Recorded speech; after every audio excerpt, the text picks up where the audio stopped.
एक मजेदार Fronx rice आणि फ्रॉन्स चिल्लीची रेसिपी घेऊन आलोय. इतकी यम्मी आणि इतकी टेस्टी ना. सुरुवातीला काय करायचं, फ्रॉन्सला थोडं मॅरिनेट करायचं. त्यासाठी अद्रक, लसूण, मिरचीची पेस्ट, थोडी हळद, थोडा मीठ टाकून मिक्स करून घ्यायचं आणि थोडं मॅरिनेट करून घ्यायचं आहे आणि ह्याला काय करायचं, आपल्याला फ्राय करायचं आहे. आता ह्या राईसमध्ये आपण फ्राय प्रॉन्स यूज करणार आहेत. पॅनमध्ये थोडंसं ऑइल टाका, गरम करून घ्या आणि जेवढे प्रॉन्स तुम्ही केले ती पूर्ण फ्राय करून घ्या.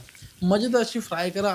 ॲज इट इज खायला पण खूप मजेदार लागते आणि खूप जास्त टेस्टी लागते. आता या रेसिपीची डिटेल्स आहे ना, मी कॅप्शनमध्ये ॲड करतो. म्हणजे तुम्ही बघा आणि मस्त बनवा आणि मला फोटो शेअर करा. आता हे मस्त शॅलो फ्राय करून घ्यायचं, प्रॉपर असं फ्रॉन्सला शिजवून घ्यायचं आणि त्याला साईडला काढून घ्यायचं. आता जेवढे फ्रॉन्स आहेत तेवढे शिजवून घ्या आणि पाहिजे तेवढे तुम्ही पॅनमध्ये ठेवा.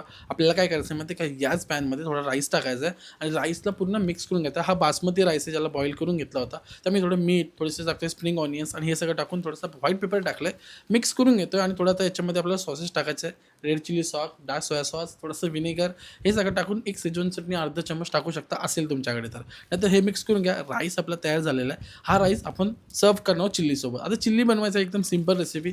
बारीक चॉप केलेला कांदा, शिमला मिरची हे सगळं ॲड करायचं. याच्यामध्ये ना मी 2 टाईपची शिमला मिरची कट केली आणि 2 टाईपची कोबी पण कट केले. एक मजेदार असा फ्लेवर येतो, टेक्स्चर येतो म्हणून. याच्यामध्ये सॉसमध्ये डार्क सोया सॉस, रेड चिली सॉस, थोडंसं विनेगर, शेजवान चटणी वगैरे टाकायचं. याच्यामध्ये थोडा व्हाईट पेपर पण टाकायचं. ॲरोमेट पावडर असेल तर ती पण यूज करा. थोडंसं स्प्रिंग ऑनियन टाकलं याच्यामध्ये, मीठ टाकलं आहे आणि मिक्स करून घालून आपण शिजवून घेतले पूर्ण व्हेजिटेबल्सला. आता व्हेजिटेबल्स वगैरे शिजलेत. याच्यामध्ये फ्रॉन्स जी फ्राय केलेली ती याच्यामध्ये ॲड करून घेतोय.